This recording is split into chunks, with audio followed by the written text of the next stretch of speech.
¿Qué tal, gente? Bienvenidos a un capítulo más de ¿Quién dijo mío? Este es un capítulo bastante interesante, poder hablar con un docente, y hoy se dio esa gran oportunidad. Estuve moviendo fichas ahí hablando con algunos de quien me aceptaba una pequeña entrevista, o bueno, más que entrevista, un diálogo que nos cuente cómo ha sido ese recorrido. Docente de las unidades docentes de la UPB, también es conferencista de la Cámara de Comercio, entonces tiene mucho por contar.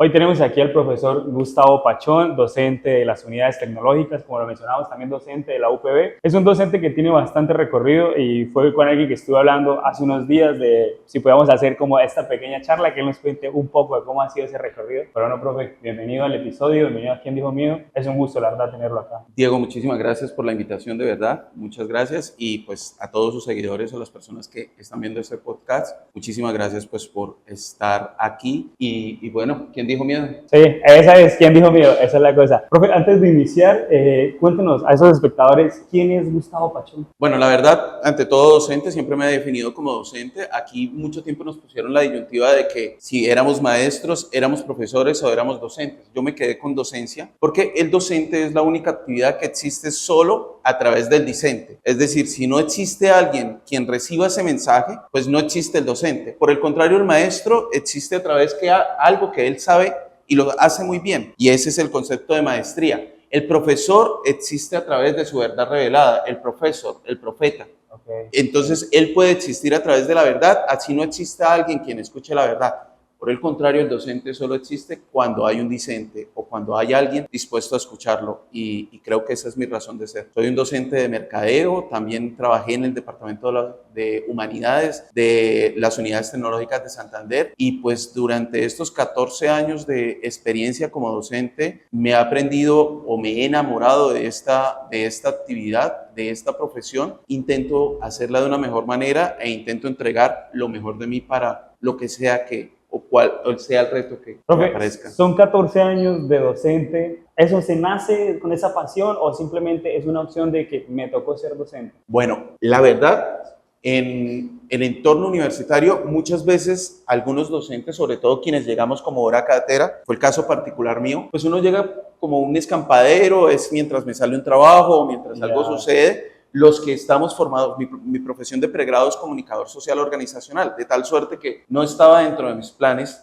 durante el pregrado, durante lo que estaba estudiando, estar en un aula de clase. Luego aparece y ahí es donde uno toma la decisión y además se empieza a enamorar poco a poco del proceso, se despierta de eso que se llama la vocación, y ya con los años usted se dio cuenta que eso dejó de ser un escarpadero, que se volvió su estilo de vida, se volvió la manera como usted gana la vida, y además que lo disfruta mucho. Entonces creo que la mayoría de los que no somos disciplinares, es decir, no nos formamos en pedagogía, no entramos a una universidad a ser pedagogos y teníamos el proyecto de vida de estar en un aula, nosotros la mayoría sí fue un accidente, pero un bello accidente. Eso, en mi caso como personal. Un buen accidente. Sí, el mejor de los accidentes. Con la docencia. Por lo pregunto porque de lo que estoy investigando, fue docente en la sede de Vélez de las UTS. Y yo digo, debe ser mucha pasión o mucho amor para ser docente, para desplazarse, porque la vida cambia en ese momento. Sí, claro, se despierta la pasión, pero también se despierta la pasión, no solo por el tema de la asignatura como tal, sino se despierta la pasión por la entrega, el entregar eso y el recibir de parte del discente o de los estudiantes el agradecimiento inmediato. Yo siento que alguien que quiera ser docente es una persona que le gusten las victorias tempranas, porque esta carrera te entrega victorias tempranas todo el tiempo. Me explico, termina una clase y llega el estudiante: profesor, qué buena clase. Se termina el semestre y de repente uno recibe un aplauso de los estudiantes que estuvieron durante el semestre. Por el contrario, en muchas otras actividades usted requiere de todo un plan de acción, ir al semestre, revisar las metas, y ahí es donde recibes esa victoria y donde tú logras eso. Pero resulta que la docencia le entrega a uno victorias todo el tiempo está uno recibiendo el feedback de eso que se ha hecho y de eso que se ha entregado de la mejor manera posible. Y pues Vélez fue para mí una experiencia maravillosa, porque fue mi primera experiencia como docente universitario, y además de eso porque empecé con el departamento de humanidades. Yo era el profesor o el departamento de humanidades de Vélez, de tal suerte que yo empecé con 12 materias de golpe, 12 asignaturas diferentes. Obviamente todas relacionadas con el perfil de un comunicador social, entonces habilidades comunicativas, arte, cultura y sociedad, también estaba taller de lectoescritura y otras que se podían relacionar. pero eso me obligó a leer, a estudiar, a conocer, a relacionarme con los estudiantes y a estudiar un poco de pedagogía, que yo siempre el concepto lo corrijo porque nosotros no somos pedagogos, sino nosotros somos andragogos. Es decir, nosotros tenemos que estudiar esa andragogía. ¿Cómo le enseñas a un adulto? Sí. No a un niño. Y es mucho más complejo. El niño es una esponja, el niño quiere aprender todos los días. El adulto está lleno de prejuicios y perjuicios. Desafíos, como que a veces uno llega al sí, reto. Claro, entonces ahí es donde está el ejercicio docente. Y Vélez fue mi puerta de entrada y ahí fue donde me enamoré de esta profesión. Entonces, mucho por agradecer a Vélez. Bien, profe, conferencista de la Cámara de Comercio. O sea, ¿cuándo dice usted estoy preparado para dar una conferencia? Porque siento yo que ir a pararse ante una multitud, hablar de un tema, no lo hace cualquiera. Lo hablo yo personalmente. Yo tengo algo que hasta en las exposiciones de aquí en la universidad me paro a hablar y sudo. Yo sudo muchísimo. Sí. Entonces, como esos nervios, ¿usted cómo los maneja? ¿Y cuándo usted dijo, voy a ser conferencista? ¿O tengo como esa potestad y ese valor de ir a hablar ante esta multitud y de aportarles algo? Lo de las conferencias es como ha sucedido todo en mi vida. Creo que cuando uno hace las cosas bien, poco a poco la vida va entregando o poco a poco la vida lo va poniendo en el lugar donde usted quiere estar. Esto podrá sonar frase de cliché, esto podrá sonar a coach, pero la verdad es que con las conferencias y con los diferentes entornos en los cuales he estado, ha sido mera casualidad. Alguien en la Cámara de Comercio estuvo en una clase mía, fue estudiante mía. Y cuando dijeron, venga, necesitamos renovar el personal aquí de la Cámara de Comercio, que los empresarios vean unos conferencistas diferentes, esa persona levantó la mano y se arriesgó por mí. Dijo, yo conozco a alguien en las unidades, y la jefe de ella le dijo, yo profesores no quiero porque es que los profesores vienen a enseñar. Y el empresario quiere es que le den una propuesta diferente. Y algo motivador, claro, quiere un proceso mucho más dinámico. Mi estudiante se la jugó por mí y dijo, jefe, le garantizo que este señor es capaz de hacer algo diferente. Me presenté la primera vez, todos los empresarios salieron muy satisfechos con el proceso. No me alejé de la docencia para nada, sino simplemente llevé mi clase natural como la tengo o las temáticas que tengo.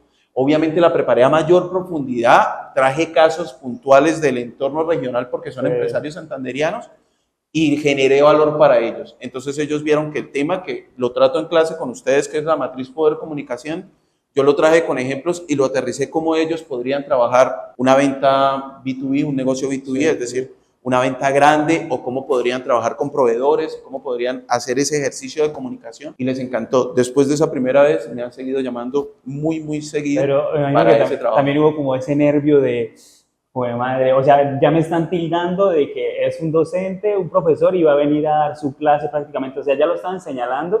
Y también hubo ese reto de decir, voy a ir a demostrarles que se equivocaron, que tomaron una buena decisión, de voy con esta persona y sé que va a salir todo bien, y usted dio ese resultado. Y lo que usted dice, como que muchos salieron, oiga, qué buena conferencia la que dio, hermano, oiga, no sé qué, ahora necesitamos un conferencista, ya está la persona, ya no hay que buscarlo. Eso es lo que sucede. Sin embargo, el mayor compromiso que yo tenía era con mi estudiante, la persona que había puesto la cara por mí.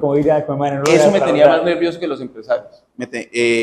Los empresarios, yo sabía que son muy exigentes, están muy bien preparados. El empresariado santanderiano es muy abierto a los procesos de formación y de capacitación. Siempre que uno va a esas actividades de la Cámara de Comercio, es sold out, es lleno total, en salones pequeños, salones medianos o salones grandes. Pero mi compromiso era con Paula, y ella me había recomendado, ella había dicho, y entonces yo tenía ese compromiso con ella, y afortunadamente todo salió muy bien. Ahora, ¿por qué? Porque es que yo ya venía preparándome para eso. Hace muchos años hice un compromiso en mi ejercicio educativo y dije, quiero llegar al punto donde cada una de mis clases, sin importar de cuál sea o de qué sea, parezca una conferencia. Claro, cada una de mis clases sea una conferencia. Entonces yo creo que ya el camino estaba acomodándose, y eso fue lo que vio Paula cuando decidió recomendarme, o eso fue lo que vio mi estudiante cuando decidió, este profesor hace unas clases bonitas, y entonces, o interesantes. Esa es la palabra, sí. El reto era con ella, créame que ese era mi miedo. Pero me parece súper chévere eso, porque yo digo que son muy pocos, y me atrevo a decirlo, los docentes que hacen que una clase sea interesante y que uno preste totalmente atención, porque hay docentes que también se les ve que llegan a dictar la materia como por dictarla. y no se les ve como ese de que quiero que ustedes aprendan y no vine aquí a rajarlos ni nada de eso, sino vamos a ver la materia. Yo los puedo contar con las manos de aquí en la universidad, son muy pocos en los que uno, o sea, se les ve ese amor por esa materia y lo que usted dice, como que trata, o sea, se esmera porque su clase sea también una conferencia y que todos en cada clase aprendan y no se vayan como, ¿fue una clase más? No, sino fue una clase en la que aprendí, en la que sé manejar esto, en la que hablaba usted ahorita del negocio B2B, pueda que en la clase lo haya dictado cómo se hace un negocio B2B o qué es un negocio B2B por lo menos, de llevarse algo nuevo en cada clase y eso pues me parece súper interesante. Profe, y como tal, ¿qué temas se tocan o de qué hablan en estas conferencias? Bueno, los empresarios de la Cámara de Comercio primero necesitan temas innovadores, o más que innovadores, temas que ya no hayan trabajado con anterioridad, porque lo que les digo, son muy dados a formarse, Sí. de tal suerte que durante muchos años les han hablado de ventas, de cómo romper el hielo, todo eso lo han visto ellos durante muchos años y se han encontrado con ellos. El reto para trabajar con la Cámara de Comercio o con cualquier proceso de conferencia con un público ya con mucha experiencia es algo que ellos no hayan contemplado antes, o por lo menos que no lo hayan contemplado de esa forma, porque negocios B2B todos los habían hecho, es decir, negocios business to business, una empresa vendiéndole a una empresa.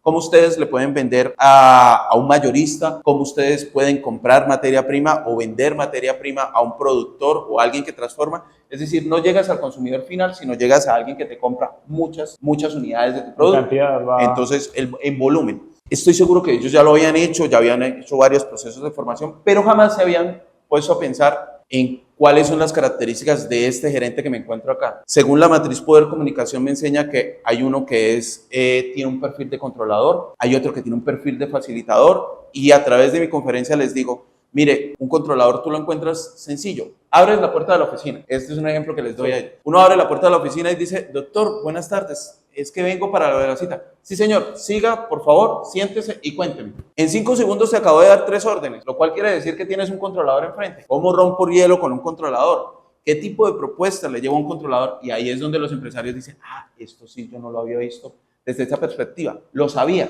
pero no lo había contemplado así. Entonces, casi que con ellos y con el estudiante también, en la universidad también, es hacerles un proceso de revelación, porque resulta que trabajar aquí en las unidades tecnológicas de Santander, en grupos como los de ustedes, es todo un reto. Usted encuentra en un salón sentado a un gerente comercial de una gran empresa acá, encuentra a un subgerente o a un directivo de una compañía en el salón de clase y qué tal donde uno no sea capaz de retarlo. ¿Qué tal donde usted le vaya a contar algo que él ya sabe? Pues probablemente le voy a decir algo que él sabe, pero desde una perspectiva diferente. Claro, y entonces ahí es donde ellos se enganchan. No, igual, pues digo yo, siempre hay un constante aprendizaje de cosas que usted ha vivido, puede que yo sea ese gerente y ya lo sepa, pero lo escucharlo de su perspectiva y uno decir, venga, no lo he visto desde este punto de vista, esto funciona para mi empresa y sé que esas clases que usted menciona, muchas de las veces ellos se llevan esas ideas y cómo lo voy a hacer en mi empresa o cómo lo estoy manejando, lo estoy haciendo bien, porque a veces hasta uno mismo se da cuenta que está cometiendo errores cuando ustedes dicen,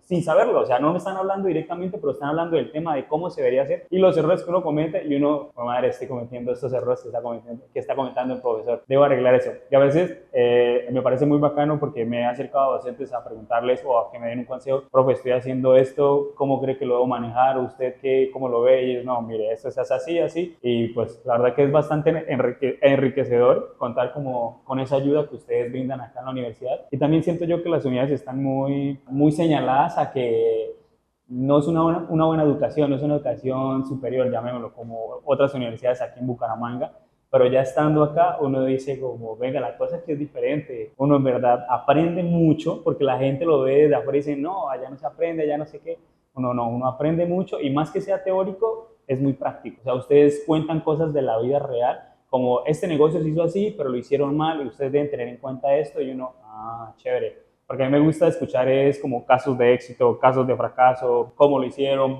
no se debe hacer de esta manera, entonces uno, venga, quiero escuchar eso. Me parece súper bacano y más que ahorita toda la parte de mercadeo. Siento yo que en esa escuela todo se habla de marketing, relaciones públicas, B2B, bueno, todo lo que usted mencionaba, profe, que la verdad es muy interesante. ¿Alguna experiencia que usted haya tenido en todo este proceso como docente y como conferencista que lo haya marcado? O sea, que ese día usted haya dicho algo cambió, qué interesante todo esto que estoy haciendo. Serían muchas, es decir, mencionar una sola o concentrarme en una sola es difícil porque todos los días, es decir, yo siempre inicio mi primera clase o la primera clase o el primer contacto con mis estudiantes, donde sea que esté, siempre es agradeciéndoles y les digo, muchas gracias por haberse matriculado, porque gracias a que ustedes se matriculan, la universidad me contrata y gracias a ustedes me gano la vida. Espero darles una clase que revierta ese favor que ustedes hicieron por mí. Cuando yo decía eso, alguien se me acercó y dijo, profe, nunca en la vida había escuchado a nadie que nos diera las gracias simplemente por haber llegado a la clase. Y yo, pero ¿por qué? Si es que gracias a ustedes, de verdad yo estoy trabajando. Dijo, profesor, es un acto de humildad. Y yo, pues más, no sé si sea un acto de humildad, pero sí sé que es un acto de reconocimiento de que por ustedes o por quienes estudian, nosotros nos ganamos la vida. Y en particular yo me la gano. Y les digo, y me la gano haciendo lo que más me gusta. Sí, es decir, me pagan por hacer lo que me gusta y eso es fantástico. Entonces, muchos estudiantes me han dicho, profe, qué bonito eso. También alguien, este último semestre, no lo esperaba, se acercó a mí y me dijo, profesor, es que sus clases para mí significaron mucho porque cada vez que yo me sentaba a escucharlo, era como si estuviera escuchando unos consejos de un papá, de alguien muy cercano. Y entonces al chico se le desgranaron las lágrimas. Yo no entendí por qué. Él se fue y yo le dije que muchísimas gracias, que lo que necesitara, y siempre es cierto, estaba para servirles. Y luego fue que alguien me comentó que el papá de él había muerto hacía un semestre y estaba todavía en ese proceso luctuoso. Entonces fue bien gratificante haber significado algo diferente o algo más. Esos docentes que se vuelven más allá de solo el profesor al cual vengo a verlo, sino quiero saber más de él, quiero que me cuente más, que a mí me ha pasado en algunas clases, porque yo al inicio, cuando venía, todos hablaban de, o sea, formarlos como trabajadores, y digo que no está mal tener un empleo, no, simplemente digo que algunos nacen para ser docentes, otros no, otros para tener un trabajo, otros para ser empresarios, bueno, muchas cosas. A veces a mí me molestaba mucho que los docentes pues siempre hablan, pues no todos, ¿no? Es que ustedes tienen que buscar un trabajo, es que ustedes tienen que, bueno, muchas cosas. Y eran muy pocos los profesores que decían como, no muchachos, ustedes tienen que emprender, tienen que hacer sus negocios, y esa clase era la que más me gustaba. Yo no puedo faltar a esa clase solo por ver a la profesora o al profesor y que me hablara de ese tema.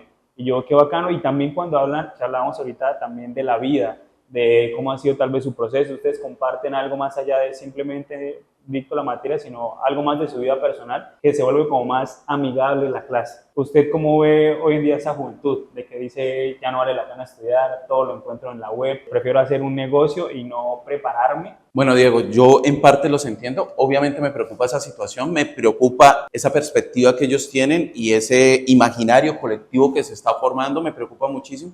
Pero yo los entiendo, ¿por qué? Porque para muchas generaciones el estudio universitario era la posibilidad de la movilidad social ascendente, es decir, de lograr mejorar mis condiciones de vida gracias a que estudié una carrera profesional. De unos años para acá, estas generaciones han visto que a pesar de graduarse, a pesar de tener sus títulos universitarios, probablemente sus condiciones de vida no mejoran. Hay muchas formas de lograr movilidad social en Colombia. Una es emprender, otra es los desarrollos tecnológicos, la otra es estudiar y otra pues que se puede hacer pero es un tris peligrosa, son los negocios ilícitos. También logra movilidad con el, migrar, pero la migración es muy triste. ¿Por qué? Porque yo he hecho un análisis de los procesos migratorios y quien migra logra movilidad social vertical pero descendente, es decir, la persona que sale del país se va a otro país a vivir en peores condiciones que las que vive acá para lograr enviar una platica para que sus familiares mejoren y sus familiares aquí logran mejorar su calidad de vida a costa de que él allá está sufriendo. Entonces la migración es una forma de movilidad social, pero es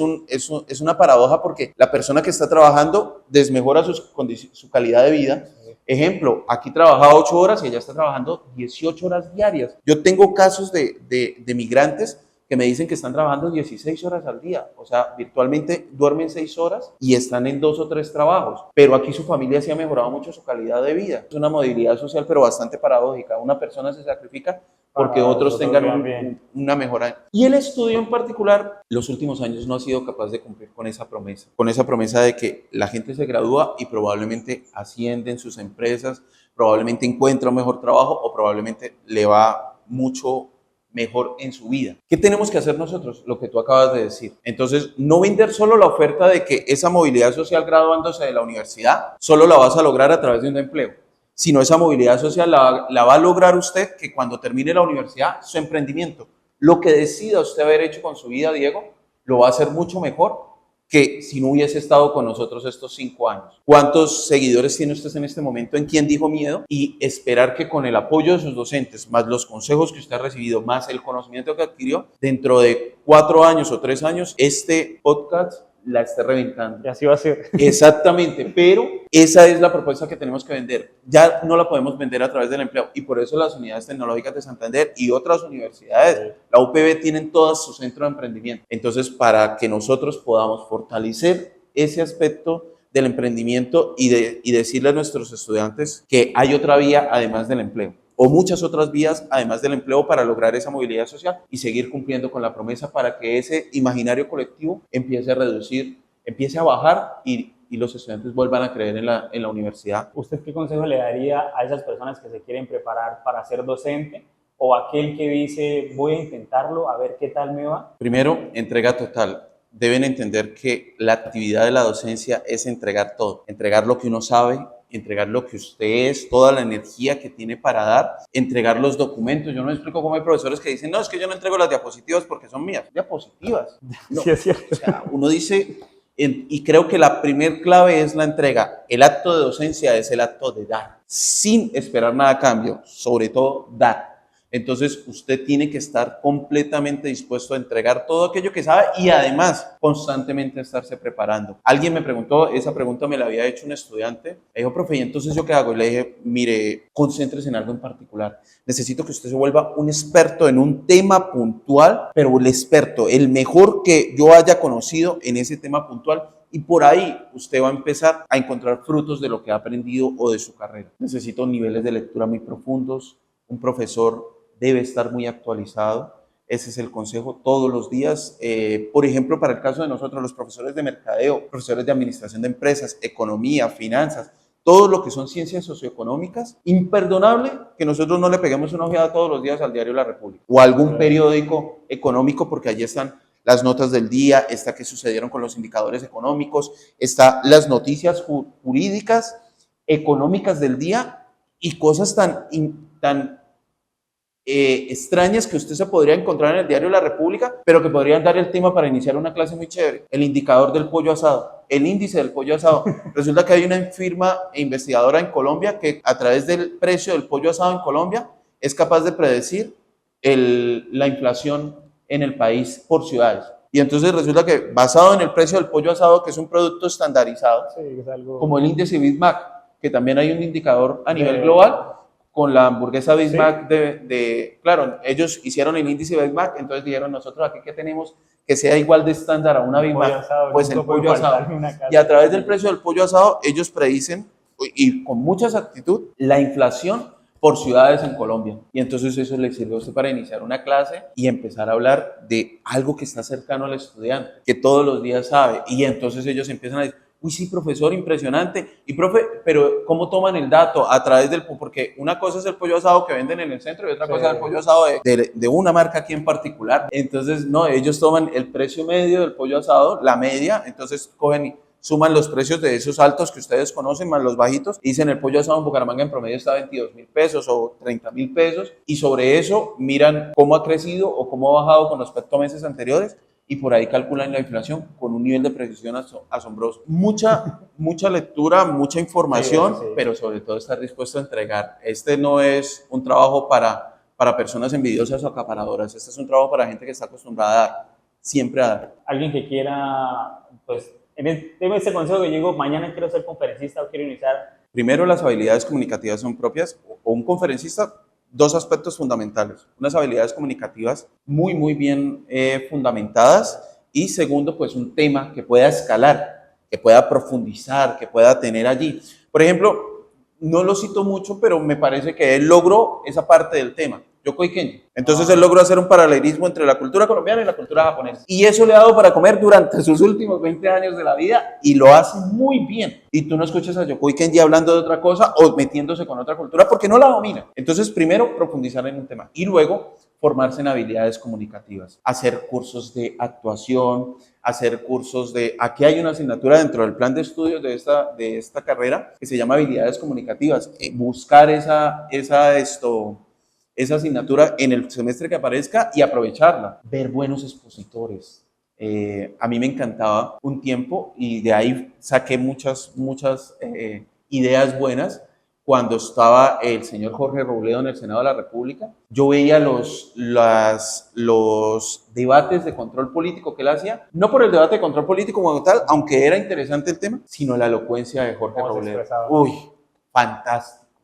Fantástico cómo lograba hilar cada idea, lo asertivo que es. Él decía una frase, la hilaba muy bien con la idea que él tenía que decir y quedaba clarísimo, no quedaban lugares a dudas. No importaba si usted era docente, si usted era estudiante, en el caso de mi papá si se es mecánico, le entendían a Jorge Robledo el mensaje. Jorge Eliezer Gaitán fue un gran orador, fantástico. Profe, para cerrar, algo que le quiera decir a todas esas personas que me están viendo, que quieren empezar a estudiar, pero no saben si es una buena opción o no. ¿Vale la pena estudiar? Sí, vale la pena estudiar. Siempre, primero, conocer personas nuevas. Segundo, hacer algo productivo con su tiempo libre. Muchas personas se quedan en la casa y simplemente en TikTok o sí, gastando su tiempo valioso. Segundo, el único conocimiento inútil, Diego, el único conocimiento inútil es aquel que no se tiene. Todo lo que se aprenda día a día, todo lo que se aprenda día a día va a servir para algo en algún momento indicado. En algún momento indicado va a servir para algo, sin importar qué sea. Entonces, en la universidad puedes encontrar contactos, puedes encontrar personas interesantes que hagan de tu vida una vida mucho más nutrida en términos de conocimiento y también mucho más feliz. Puedes ser feliz en la universidad, encuentras amigos, encuentras personas con las que compartes afinidades, con las que compartes cosas. También encuentras conocimiento, encuentras razón de vida, es decir, podría dedicarme a esto o podría hacer esto. Yo me siento orgulloso, a mí se me infla el pecho de saber que todos mis estudiantes, sin importar qué hacen, mis egresados, donde hay un estudiante egresado de marketing o donde hay un estudiante egresado que haya pasado por alguna de lo que esté haciendo lo está haciendo bien. Ejemplo, una venta de empanadas. Usted llega y ve las empanadas con un nombre particular. Usted llega y ve los toppings bien organizados, ve una cantidad de tipos de ajís, ve un muy buen menú bien caracterizado, ve combos muy bien armados y luego voltea a mirar hacia adentro y alguien le está diciendo, hola, profe, este es mi negocio. Y con razón, usted ya sabía, está pintado, está marcado. Profe, estamos registrando la marca. Eso lo hace un estudiante nuestro. Recuerden, el único conocimiento inútil es aquel que no se tiene. Y por último, ¿quién dijo miedo a estudiar? Profe, muchísimas gracias por este espacio, por haber compartido su conocimiento. Yo lo acabo de decir, ¿quién dijo miedo? Y nos vemos en un próximo capítulo. Muchas gracias, Diego. Profe, en serio, muchas gracias por todo. Ayuda a todo, profe.